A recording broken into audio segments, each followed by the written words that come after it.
எப்படி ப்ரூஸ்லியோட மரணம் இன்னமும் எல்லாத்துக்கும் புரியாத ஒரு மர்மமாக இருக்கோ, அதே மாதிரி தாங்க இந்த ஜோசப் கோயபல்ஸ் அப்படிங்கிறவரோட மரணமும் இன்ன வரைக்கும் இருக்குது.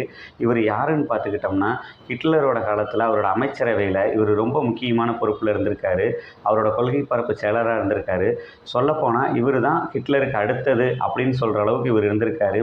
நாசிக் படைகளை வழிநடத்தி சென்றதாக இருக்கட்டும், ஜெர்மனிய கொள்கைகளை பரப்பினதாக இருக்கட்டும், எல்லாத்துலேயுமே இவர் ஹிட்லருக்கு அடுத்து ரொம்ப முக்கியமான பங்கு வகிச்சிருக்காருங்க.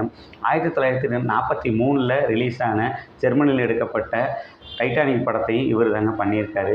இவரை பற்றி என்ன சொல்கிறாங்கன்னு பார்த்தீங்கன்னா, 1945 தன்னோட மனைவி மகதா கோயபல்ஸையும் தன்னோட 6 குழந்தைங்களையும் இவர் தான் விஷம் கொடுத்து கொன்னதாகவும் சொல்லப்படுது. அதே மாதிரி ஹிட்லர் மாதிரியே இவர் தன்னைத்தானே சுட்டு தற்கொலை பண்ணிக்கிட்டாரு அப்படின்னு சொல்லப்படுது. இல்லை, அப்படிலாம் இல்லை, ஒரு எஸ்எஸ் காவலர் தான் இவரை சுட்டு கொன்னார் அப்படின்னு சொல்லப்படுது. என்னவா இருந்தாலும் சரி, இன்ன வரைக்கும் இவரும் இவரோட மனைவி மற்றும் 6 குழந்தைகள் இறந்ததோட மர்மம் இன்னும் நீடிச்சுக்கிட்டே தாங்க இருக்குது.